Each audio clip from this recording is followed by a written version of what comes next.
Welcome to the Deep Dive. We're the show that cuts through all the noise, takes a stack of the best sources and research, and really just delivers the concentrated insights you need to be truly well-informed. And today, we are going deep. I mean, really deep. We're looking at what you could call the definitive playbook for professional success. But it's a philosophy that goes way beyond what most people think of as networking. That's superficial stuff, right? Yeah. The schmoozing, collecting business cards. Exactly. We are leaving all of that behind. Our source material today is based on the foundational work of a master entrepreneur, a true connector. And it's designed to radically alter how you view your business relationships. Okay, so let's unpack this for a minute. Our mission for this deep dive is to give you, the listener, a really structured understanding of how to build relationships that aren't just, pleasant, but that actively push you towards your biggest goals, both in your career and, well, personally. Because I think a lot of people feel this. If you've ever felt that your talent, your intelligence, your sheer hard work just isn't translating into the kind of success you want. The exponential success. Yeah, the massive breakthroughs, financial freedom, all of that. Then this is for you. Because the starting point here is it's deeply counterintuitive, but it's also fundamentally true. Most talented, hardworking people will never achieve that spectacular level of success. And why is that? The core mistake they all make is trying to do it alone. That's the key right there, isn't it? Yeah. We're so trained culturally to worship the idea of the solitary genius. The lone wolf entrepreneur. Exactly. But the reality, as laid out in these sources, is that, well, success is just not born in isolation. Absolutely not. We're trying to shift the entire perspective here. This isn't about those cold transactional exchanges where you're always, keeping score in your head. You owe me one. Right. It's about recognizing that business, at its core, is a deeply human enterprise. If you're only focused on the tech or the market price or the brand, you're missing the engine. And the engine is people. The engine is people and the depth of their connection to you. Your network is your safety net. It's your opportunity map. And at the end of the day, it is your greatest asset. So if that's where we're headed, let's start with the foundation, the philosophy behind all of this. Okay, so the core belief here is it's almost spiritual, but it's incredibly practical. Everything in the universe exists only because it's in a relationship to everything else. Nothing exists in isolation. So if that's true for, physics, why do we pretend we can go it alone in our careers? It's a profound observation. It really is. And it forces us to reframe the language we use. The material makes a very sharp distinction between networking and connecting. Okay. Networking, and it's become this word for a kind of manipulative, forced interaction. It's a hustle. It sounds like a chore, like something you have to do, not something you get to do. Precisely. Connecting, on the other hand, that's defined as a conscious, continuous effort to share Share what? everything. Knowledge, resources, your time, your energy, empathy, compassion. The goal is singular, to provide continuous, meaningful value to other people. And the fact that your own value goes up is just a side effect. It's a coincidental result of that initial act of giving. It's a total mindset shift. I think that's a really important distinction for you listening right now. If I'm approaching someone because I genuinely want to offer them value, I feel confident. I feel good about it. Right. But if I'm approaching them because I want something from them, I just feel like a pest. That feeling is spot on. And that shift in your intention from extraction to contribution, it changes the entire dynamic of the interaction. The ultimate realization here is that talent, intelligence, even starting with a lot of money, they're significant, sure. Of course. But they mean very little if you lack one fundamental skill, the ability to understand that you cannot get there alone. It sounds so simple when you say it like that. But we see people burning themselves out every day trying to carry the entire load themselves. We do. And to really appreciate this philosophy, I think we have to look at where it came from. The origin story behind it is, well, it's pretty incredible. It is. We're talking about the background of Keith Ferrazzi. He was raised in Youngstown, Pennsylvania, A steel town. a working-class steel and coal town. His father was a blue-collar mill worker. His mother cleaned homes for the town's elite, the doctors, the lawyers. So that creates a really powerful dynamic right from the start. His parents sacrificed everything to push him toward education. Whoa. They knew the mill was not his destiny. Right. But the real culture shock came when he got to Harvard Business School. Oh, I can only imagine. He described himself walking onto that campus as an overwhelmed first-year student. He had a liberal arts degree. And everyone else. His peers came from finance, McKinsey, Goldman Sachs. They inherited connections, inherited wealth. He felt completely, totally intimidated. That feeling is so relatable. For anyone who's ever felt like an outsider in some elite environment, Yeah. he felt excluded from what he called the old boys network. Mm-hmm.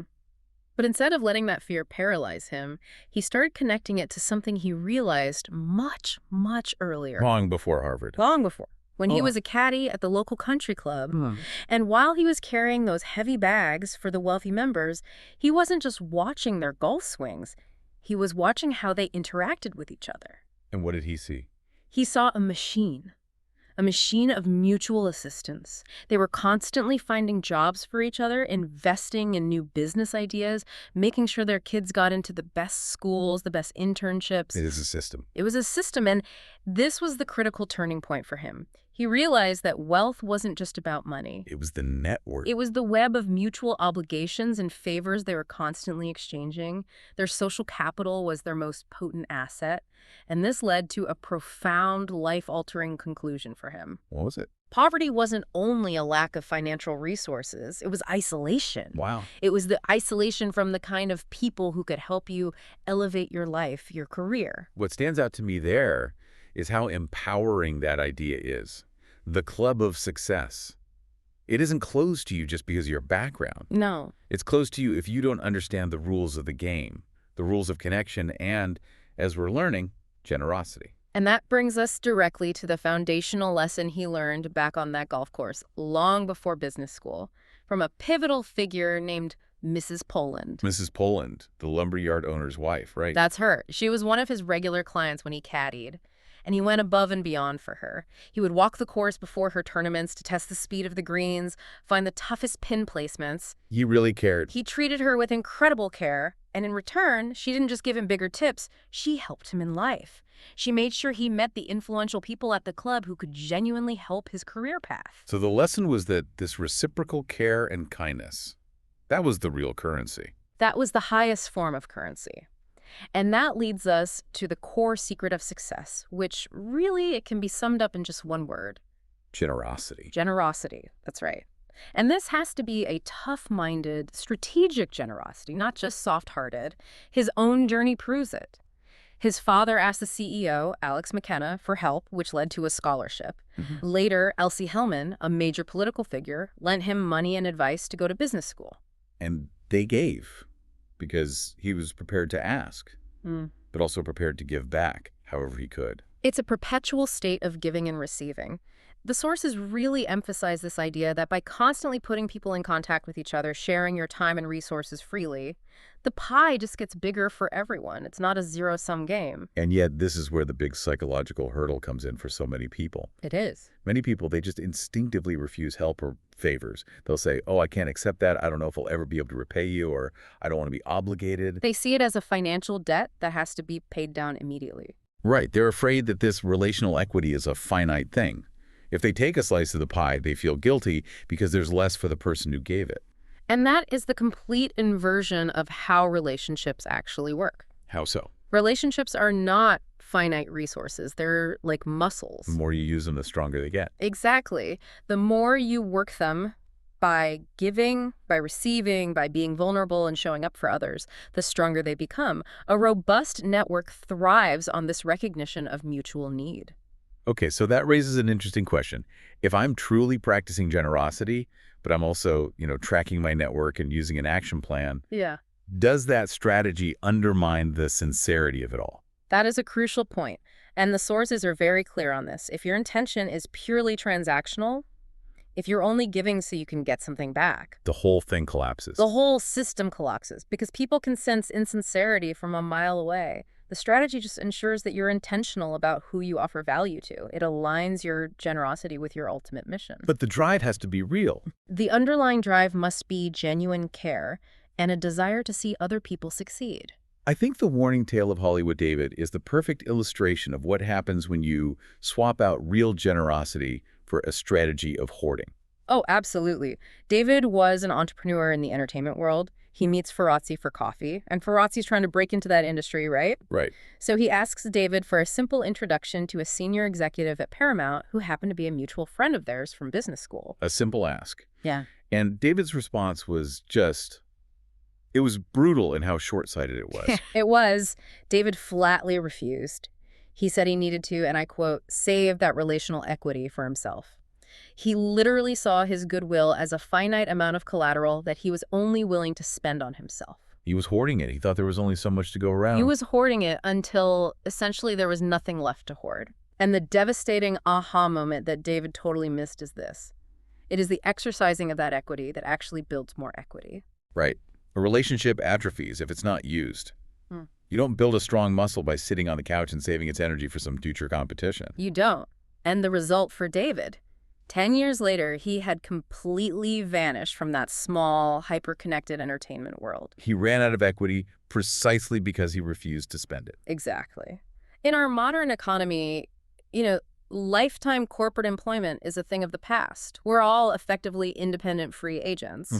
And in that world, these zero-sum scenarios where only one party wins, they almost always mean both parties lose in the long run. So cooperation is the new competition. Cooperation and interdependence are gaining ground exponentially. The romantic idea of the radical independent genius is now a career killer. Successful people realize they need a broad, deep network of support to navigate the constant shifts. Generosity, vulnerability, interdependence, these are the new currencies of stability. Okay, so we've accepted the philosophy, interdependence, generosity. Now we have to get to the execution. If we're going to build this muscle, we need a map. And a map has to start with a destination. That's right. You have to remember the Alice in Wonderland quote. If you don't care where you're going, it doesn't matter which way you go. Success starts with specific goals. Incredibly specific goals. If you don't define a target, your network has nothing concrete to rally around and help you with. To really drive this point home, the source material brings up this incredible 1953 Yale study. And the statistic is so powerful, it should motivate everyone listening. It's amazing. Researchers surveyed the graduating class of Yale that year. They asked them about their goals. Did they have them? Were they written down? Did they have a plan? And the results. Only 3% of the entire class had written down their goals with a concrete plan of action. Just 3%. And the data, 20 years later, in 1973, was just stunning. It was. The 13% who had goals but hadn't written them down, they were already earning twice as much as the 84% who had no specific goals at all. Okay, that's already a big deal. But that elite 3%, the ones who had written their goals down with an action plan, they were earning, on average, 10 times as much as the other 97% combined. 10 times as much combined. Combined. I mean, think about that magnitude. That suggests that the mere act of articulating and formalizing your ambition puts you in this hyper-elite category of achievement. And that focus begins with step one, finding your passion, or what the source calls your blue flame. Your blue flame. A goal is just a dream with a deadline. I like that. And the blue flame is defined as the convergence of your mission and your passion, but it's built on a realistic self-assessment of what you're actually good at. So this is where the hard work of introspection begins. It is. A lot of people just drift into their careers because they're afraid to ask themselves the tough questions. What do I truly love? What am I good at? So how do you ignite this blue flame? It requires a structured internal and external assessment. Let's start with the internal, looking inside. Right. This is where you list your dreams, your joys, your passions, with no constraints. Forget about time, money, practicality for a minute. Where do you lose track of time? What activities give you energy? You're looking for patterns. You're looking for patterns. Are you happiest when you're organizing things, teaching, solving complex puzzles? You're looking for a sense of deep, unwavering direction. And then comes the crucial external part, the validation. Exactly. You need to look outside yourself. This means asking the people who know you best, your mentors, trusted friends, former colleagues, for brutally honest feedback on your greatest strengths and your biggest weaknesses. Because we all have blind spots. We have huge blind spots. We might think we're great communicators, but our colleagues find us abrasive. Or we might totally undervalue an innate talent we have. You need that external input. So once you have that blue flame, that clear, validated purpose, step two is putting it all down on paper, using the networking action plan, or the NAP The NAP, this is the practical execution document. It has 3 parts, and it's designed to turn those vague dreams into committed action items. Part 1 is goal development. You set clear 3-year, 1-year, and 3-month goals. And importantly, you set A and B goals for each. Why the A and B distinction? What's that about? It's about managing ambition and risk. The A goal is your big stretch target, the home run. Okay. The B goal is the achievable, solid fallback that still represents significant progress, so you're always moving forward. And the goals have to meet 3 criteria: specific, believable, and challenging. The example of Amy, the history PhD graduate, is really helpful here. It is. She decided academia wasn't for her, but she loved teaching. Her 3-year A goal was ambitious: teach history in a high-performing, well-respected school district right where she wanted to live. Yeah. Her B goal was simpler: just be teaching high school history somewhere reputable. And her short-term goal? Her 90-day goal was totally concrete: enroll in a program and pass the exams for her teaching certification. This process turns the abstract desire to be a teacher into tangible, measurable tasks. And part 2 of the NIP connects those goals to the people, places, and things that will help you. Right. Jamie didn't just write down people who know about teaching. She listed specific names: the contacts at the certification program, the principals or department heads at the specific schools she admired. And part 3 is the reach-out strategy. Right. It forces you to think tactically from the very start. What is the most effective way to approach this specific person with these specific goals? The NIP is a commitment in writing. An unwritten wish is just a dream. In writing, it's a commitment. That focus on commitment really echoes the story of Lyle, the door-to-door book salesman. Lyle was this famously successful salesman who died wealthy. And he attributed all of his success not to the books he sold, but to his commitment to goal setting. He said, what matters is the goal setting, not the goal getting. Exactly. As soon as he hit a sales goal, he didn't relax. He immediately wrote down a new, more challenging one. The sheer discipline of setting and writing down goals created the whole structure for his success. And that structure leads perfectly into tackling what you call the great myth of networking. Which is the idea that you only start reaching out when you need something. A job, funding, a client. That is precisely the biggest mistake anyone can make. Relationship building is incremental. You must reach out long before you need anything at all. Why is that so critical? Because trust and commitment are built slowly over time. If you wait until you're desperate, that desperation is the loudest thing in the room, and people will just recoil from that transactional pressure. So what's the actionable guidance for the listener? How do you start building this environment right now? It's about consciously creating the community you want to be a part of. The sources suggest a few concrete steps. First, take on leadership positions in your hobbies or outside organizations. A community board, a volunteer group. It puts you in a position of responsibility and visibility. Okay.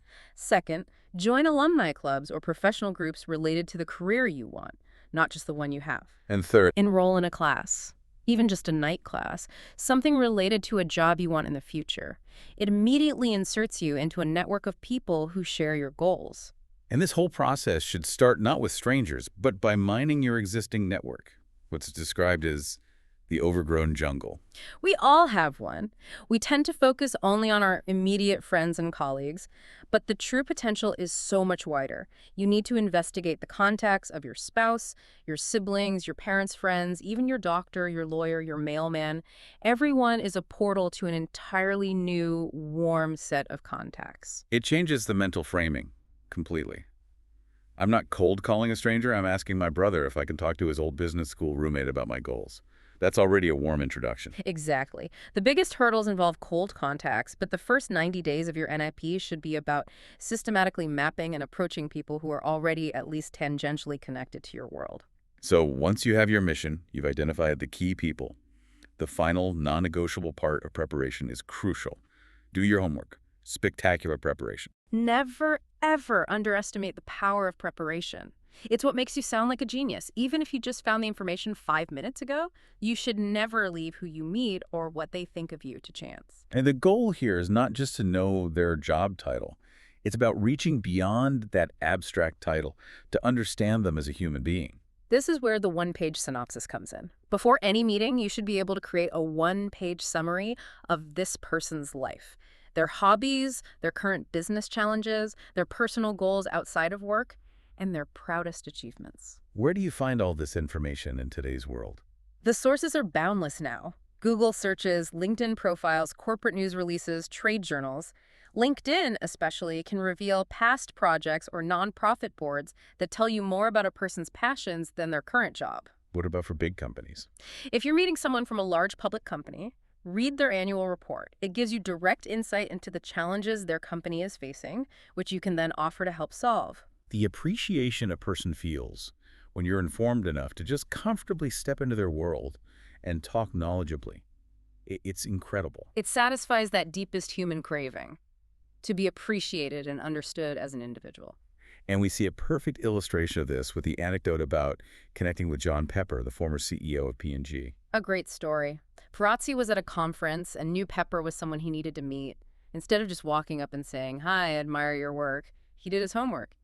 He found out Pepper had gone to Yale. So he tapped into the Yale alumni network. Right. And he discovered they had both been in the same residential college, Berkeley, and had known a beloved professor, Robin Winks. So when he approached Pepper, he didn't talk about P&G. He led with their shared experience. Mr. Pepper, I hear you were in Berkeley College. Did you ever have Professor Winks? He was a real inspiration to me. So by bringing up that shared, deeply respected connection, they immediately bypassed all the superficial business chit-chat. They established a real bond. Right. And John Pepper provided invaluable advice for Ferrazzi's young company. And later, Ferrazzi strengthened that relationship by finding potential donors for a human rights museum.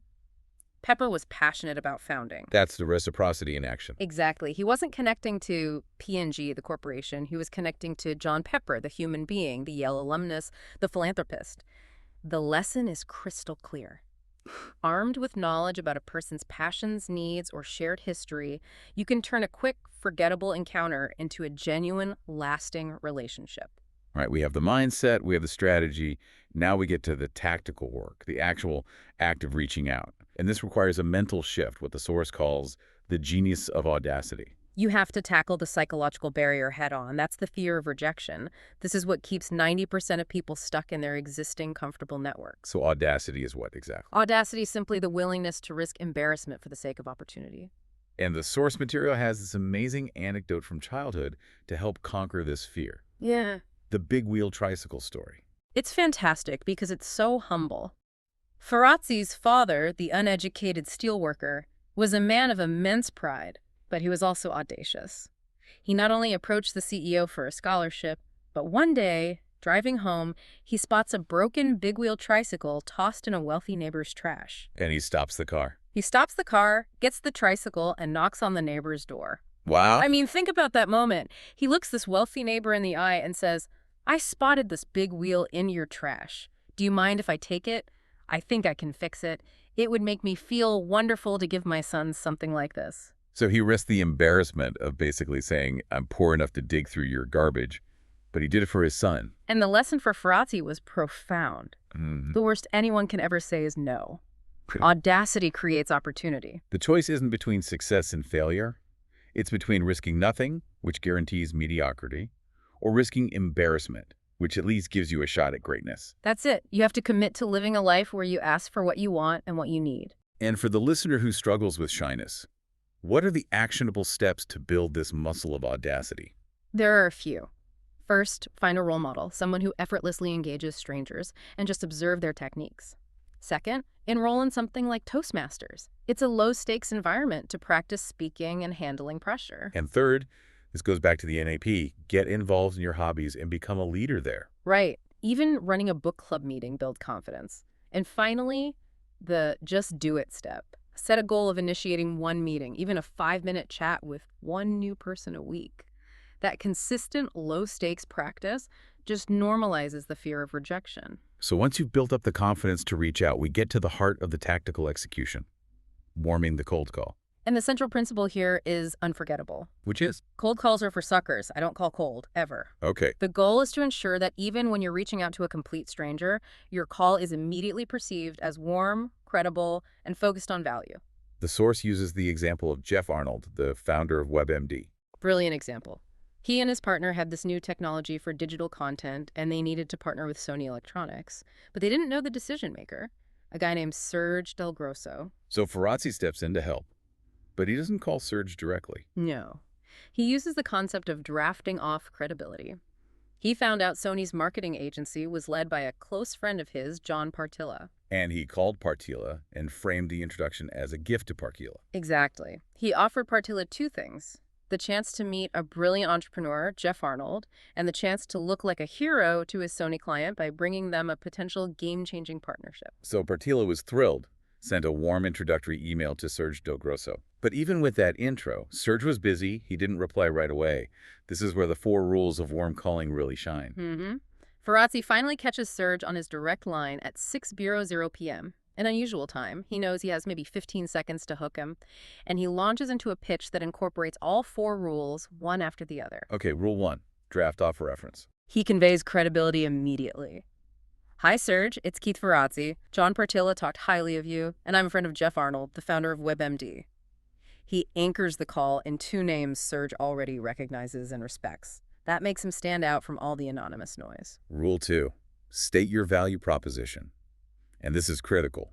The value prop has to be focused entirely on them. Right. What problem do you solve for Serge? He told Serge that Jeff's new digital product could make for the perfect partnership with Sony's new product launches. It solved their content distribution problem. This is where most people fail. They pitch their own product.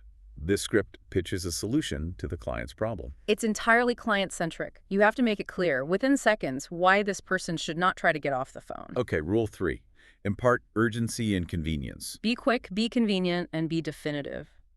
I'll be in New York next week. Let's get together, or I'll rearrange my schedule for whenever it's more convenient for you. The message is, I respect your time so much, I'll jump through any hoop to meet on your terms.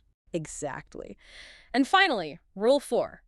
Offer a compromise. Go big first, then ratchet down for an easier close. Yep. He closed the pitch by saying that even if Serge didn't want to hear anything about digital content, he'd still love to get together just to meet, given our mutual friend's admiration. That compromise is genius. Serge now has 2 requests in front of him.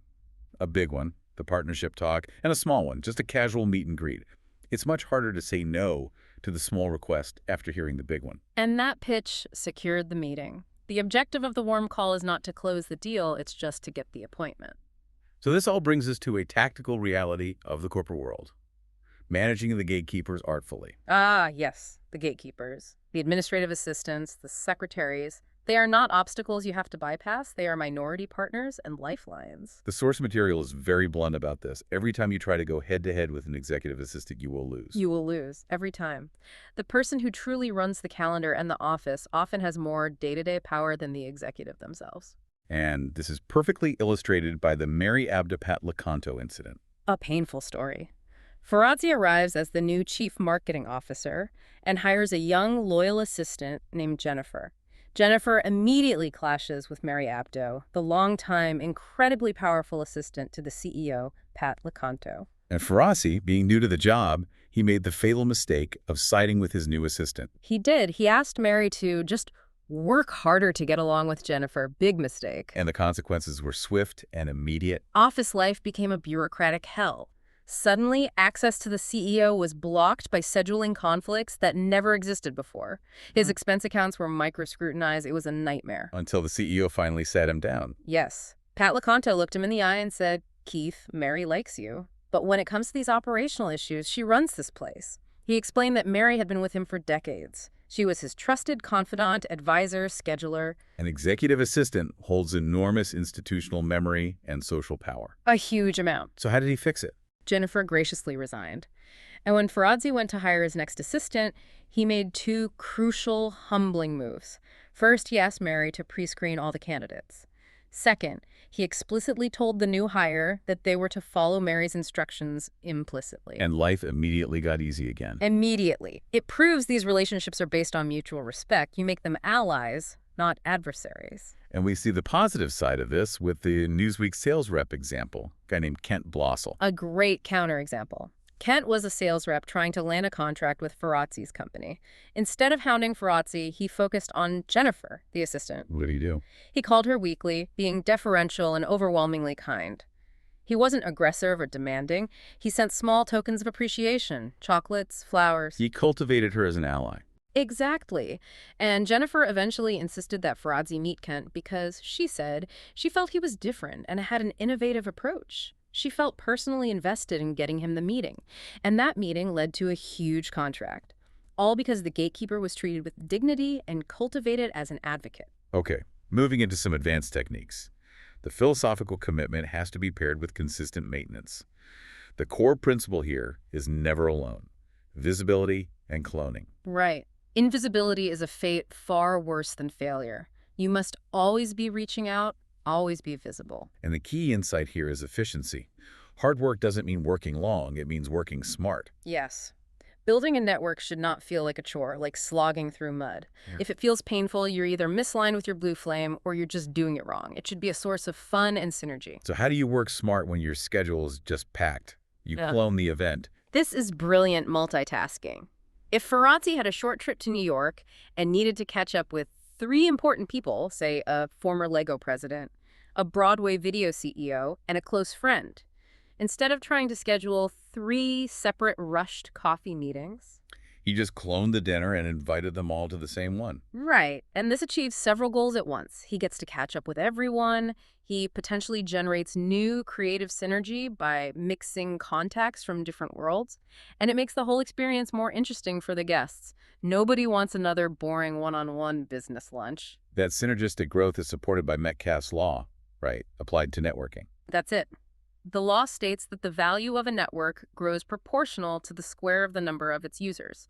The bigger it gets, the faster its value grows. So if I have 10 connections, the value is 100. If I add just one more person, it doesn't just add 10% value. The value of the entire system grows exponentially because of all the new cross connections that one person creates. Precisely. Every new connection expands the possibilities for every other person already in the network. But all that volume means nothing without retention. The next principle is a pretty stark reality check. Follow up or fail. This is where 95% of professionals just fail. The source material is adamant. Good follow-up, by itself, elevates you above the vast majority of your peers. It's the hammer and nails of your networking toolkit, and it is so frequently ignored. Let's talk timeline. When should you follow up? Crucially, within 12 to 24 hours of meeting someone. For a random encounter at a conference, a quick email that cites one specific detail you talked about is a timely mental reminder of who you are and what you offered. What about tactics beyond just the standard email? Handwritten notes are highly recommended. In the digital age, a personalized physical note. It just shows you took 5 minutes of your day to address them personally. It creates this aura of sincerity that an email just can't match. It's incredibly memorable. And for business meetings where actual commitments were made. You have to reinforce those agreements. If the other person agreed to meet again, send a follow-up email documenting the next steps, even casually. Hey, just following up on our chat, looking forward to connecting again on X project next week. It gets their commitment in writing. It does. So later, when you reach out again, you have the force of their written agreement behind you. Your persistence is seen as accountability, not as being pushy. And most critically, when you follow up, you have to go back to the generosity principle. Always. Always focus on what you might be able to do for them. Don't lead with, so when can we discuss my opportunity? Lead with. I saw this article about the challenge your company is facing, and I immediately thought of you. Clipping relevant articles or making an unsolicited introduction shows you're thinking about their success long after the meeting ended.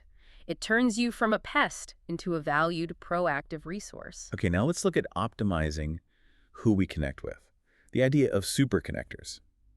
This draws on some classic sociology of success. It does. It relies on Mark Granovetter's seminal 1974 study on how people found their jobs, which coined the phrase, the strength of weak ties. This concept is pivotal. So explain this for the listener. Why are weak ties stronger than strong ties? Granovetter found that most people found jobs not through their closest friends, their strong ties, but through acquaintances they saw only occasionally, their weak ties. Why is that? Because your close friends tend to occupy the same world as you. They share the same information, they read the same blogs, they go to the same parties, their knowledge is redundant. They can't introduce you to anything new because they've already introduced you to everything they know. Exactly. Weak ties, on the other hand, are the bridges to isolated social clusters. They generally occupy very different professional and personal worlds. They offer access to an inventory of knowledge, information, and opportunities that is completely unavailable to your inner circle. And super connectors are those rare individuals who know thousands of people across many different isolated worlds. Mm-hmm. Befriending one means you are suddenly only 2 degrees away from thousands of contacts. It exponentially increases your social capital.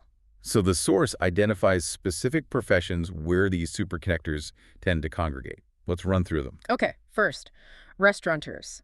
Think Wolfgang Puck. Their whole business is built on regulars. So the tactic is consistency.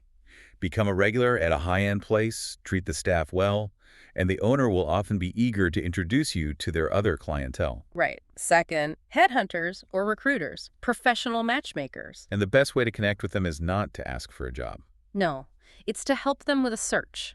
Use your network to find candidates for a role they're trying to fill. They will remember your helpfulness and give you invaluable access down the road. Okay, third, lobbyists. They're intimately familiar with large organizations and government. They always need support volunteers, fundraising expertise, offer to help them, and they'll reciprocate with access. Fourth, fundraisers. They follow the money, they know who has it and who's willing to give it. They are a well-liked, selfless group. Befriending a well-networked fundraiser is an open door to a world of wealthy, influential people. And fifth, public relations people and journalists.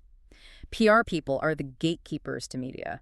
Journalists are constantly seeking stories and are incredibly powerful. The currency here is information. Offer them unique, credible stories or sources, and they become powerful allies.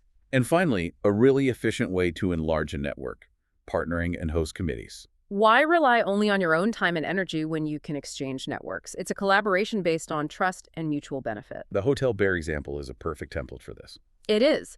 Farazzi met Lisa, the hotel manager, a super connector in the hospitality world. He suggested they co-host dinner parties. They each invited half the guests from their respective networks. Right. Lisa invited her contacts in hospitality, finance, real estate. Farazzi invited his in media, tech, and entertainment. They split the cost. And by co-hosting, they immediately doubled their network access and created this exciting, synergistic mix of people from different worlds. Exactly. And this political template, the host committee, is transferable to any industry. Find 3 or 4 key figures in a world you want access to, ask them to co-host an event, and you reciprocate. But the dynamic here requires absolute trust and mutual benefit. Absolute trust. And you must always, always acknowledge the person who ushered you into that new world in all your future connections. You never forget who brought you to the dance. All right, we've covered the strategy, the execution, the maintenance. But all of this relies on effective human interaction. So let's spend a little time on the art of not talking small. Small talk is not innate. It is an acquired skill. And the goal is simple. Start a conversation, keep it going, create a genuine bond, and leave the other person thinking, I genuinely enjoyed talking to that person. There's a famous Stanford study by Thomas Harrell. It found that among highly successful alumni, GPA had no bearing on their success. The one common trait that predicted achievement was verbal fluency. The ability to confidently, quickly, and articulately make conversation with anyone in any situation. This conversational skill is built through practice, but the best icebreaker, according to the source, is profoundly counterintuitive, especially in the professional world. And that is vulnerability. Vulnerability. Most advice tells you to stick to safe topics, right? The weather, the food, the game. Right. But that just leads to boring, forgettable chit-chat. Yeah. The source argues that real power comes from being yourself and embracing candor. In this open source world we live in, trust is built by sharing, not by withholding. Yeah, the anecdote about the conference board dinner illustrates this power perfectly. It does. Farazzi was at this big corporate dinner, but he was struggling internally after a difficult breakup. He just confessed this emotional state, this flash of vulnerability to the woman sitting next to him, Sherry, who was a head of marketing. And instead of being polite and distant, Sherry was immediately put at ease by his honesty. She instantly reciprocated. She started sharing her own painful, ongoing divorce story. And the effect was immediate. That risky candor just changed the dynamic of the entire table. Soon, CEOs from Walmart, eBay, and Lockheed were all sharing their own messy, common trials of balancing family life with these intense professional demands. The dull corporate dinner became this intimate, cathartic, bonding experience. Heartfelt honesty is infinitely more effective than canned wit. When you realize the best icebreaker is just a few words from the heart, the act of starting a conversation becomes a lot less daunting. Exactly. Give people a glimpse of your humanity. It creates the opportunity for a much deeper, more meaningful connection. But the words are only half the story. The nonverbal cues matter immensely, Mhm. especially since people decide whether they like you in about 10 seconds. It's a kind of caveman principle to determine if you're a friend or a foe. You have to signal safety and approachability immediately. So what does that look like? Start with a hearty, genuine smile. Maintain about 70% eye contact, but avoid glaring, which is 100%. Unfold your arms to show you're open, nod to signal you're listening, lean in slightly. And what about physical touch? That can be tricky. It can be, but it's a powerful signal of connection. The sources recommend touching the elbow. It conveys the right amount of intimacy without being too close to the chest or face. This social decisiveness, offered with compassion and warmth, is key to a memorable first impression. Okay, finally, let's make sure that through all this strategy and execution, the listener doesn't become the one thing we all despise, The networking jerk. the networking jerk. They're easy to spot. They're insincere, hyper-focused on counting business cards, only befriending people above them, and totally ignoring their peers and subordinates. They are transactional to a fault, and it ultimately destroys their reputation. So the source offers 6 crucial rules to ensure your strategy keeps its sincerity. Rule 1, don't schmooze. Right. Have something passionate and sincere to say. It's better to spend quality time with fewer people than waste time on shallow interactions. Rule 2, don't rely on gossip. It's a short-term trick for conversational currency, but people quickly realize you can't be trusted with sensitive information and you'll be isolated. Rule 3, don't come to the party empty-handed. Always arrive ready to give your time, your knowledge, your expertise. This is how bloggers or open source contributors build massive, devout followings by giving information away freely. Rule 4, don't treat those under you poorly. The food chain is transient. Yesterday's entry-level assistant is today's company vice president. Treat every single person you meet, from the cleaning staff to the CEO, with dignity. Rule 5, be transparent. Openness builds trust faster than guardedness. If you're dying to meet someone because you admire their work, just confess your admiration directly. Be human, not manipulative. And Rule 6, don't be too efficient. Reaching out is about genuine connection, not a numbers game or a mass email. Personalized attention and specific relevance will always trump high volume. And the ultimate model for this kind of authentic connection, highlighted in the source, is Katharine Graham, the publisher of the Washington Post. An amazing example. Graham, the powerhouse who guided the Post through the Pentagon Papers and Watergate. She built her lasting legacy not just through publishing, but by cultivating trust in everyone. She treated world leaders like Kissinger and the newspaper cleaners with the exact same level of compassion and sincerity. She proved that making friends and building trust should be an unintended result of genuine character, not some calculated aim. Your value as an individual, as a brand, is inextricably linked to the strength, credibility, and loyalty of your relationships. #HagOutro. So what does this all mean for you, the listener, as you move forward?